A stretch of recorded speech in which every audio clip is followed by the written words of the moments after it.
बिस्मिल्लाहिर्रहमानिर्रहीम। अस्सलामुअलैकुम वरहमतुल्लाहि वबरकातुहू। फ्रेंड्स, कैसे मिजाज हैं? अल्लाह ताला के फजल से ठीक ही होंगे। तो दोस्तों, अल शिफा दवाखाने की जानिब से मैं हूँ मुआलिज हकीम मोहम्मद मानत अली मुगल, जो कि आपकी खिदमत में हाज़िर हूँ।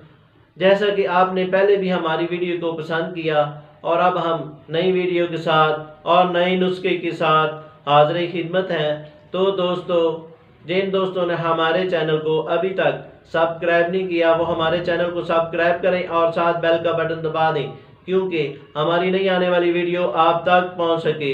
तो नाजरीन, ये वीडियो आगे शेयर भी करें और इसको लाइक भी करें। तो नाजरीन, आते हैं नए नुस्खे की जानब, जिसका नाम है मजून मैदा।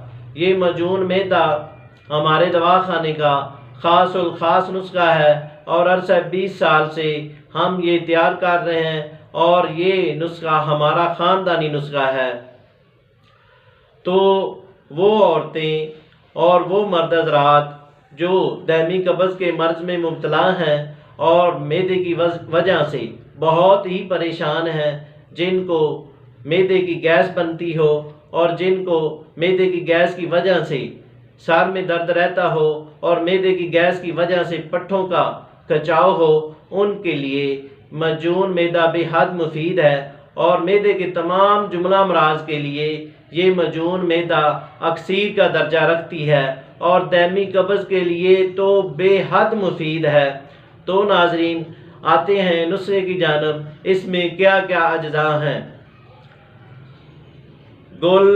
गुलाब 50 ग्राम, सौंफ 50 ग्राम, तबाशीर 20 ग्राम, इलायची खुर्द 20 ग्राम, अनारदाना 20 ग्राम, हरड़ सब्ज़ 20 ग्राम